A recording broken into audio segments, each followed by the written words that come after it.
Près d'un an après le démarrage du chantier, le micro-tunnelier qui va permettre le dévoiement de 1400 mètres du collecteur intercommunal initial progresse sans difficulté majeure selon les prévisions établies.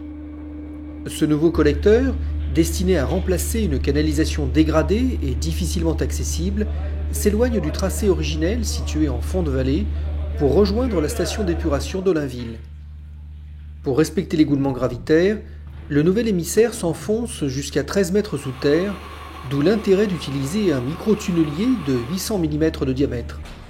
Selon la tradition, cet outil de forage a été baptisé à son arrivée sur le chantier au début de l'année 2015.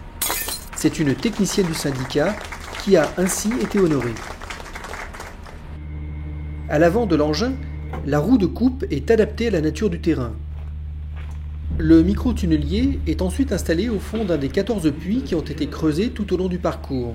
Sa progression est pilotée depuis la surface et son alignement assuré par un guidage laser jusqu'au puits de sortie, situé à une centaine de mètres. Derrière lui, des sections de 3 mètres de canalisation sont poussées par un puissant vérin au fur et à mesure de l'avancement. Les déblais sont remontés à la surface par marinage hydraulique et décantés sur place avant leur évacuation en décharge. Exceptionnel par sa durée et sa complexité, ce chantier est l'un des plus importants dans l'histoire du syndicat de l'Orge. Les élus du syndicat ont d'ailleurs pu le découvrir au cours d'une visite de chantier organisée pendant l'été. Une occasion pour son président de rappeler les enjeux des travaux d'entretien du réseau d'assainissement. L'assainissement est l'une des deux missions d'origine du syndicat.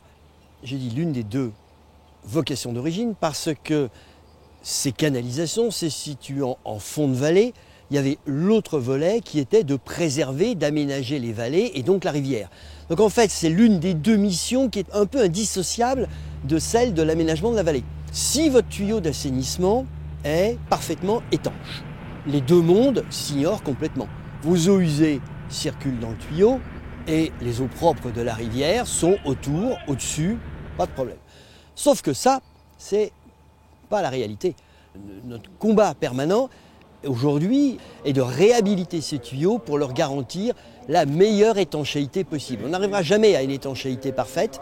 Néanmoins, on a une politique d'analyse, d'auscultation des ouvrages et quand on peut identifier des sections, des endroits où il y a véritablement des problèmes de non-étanchéité, on prend des actions, je dirais, de réparation par différentes techniques et on espère que, notamment avec les techniques actuelles, on aura des choses qui seront peut-être plus durables que ce qui a été fait par le passé.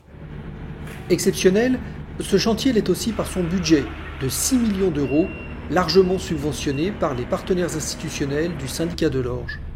Le fait qu'on ait pu profiter de cette réhabilitation pour positionner l'itinéraire du collecteur loin de la rivière nous a permis d'obtenir les aides du département, de la région et de l'agence de bassin Seine-Normandie. On arrive pratiquement à 80% de taux de subvention.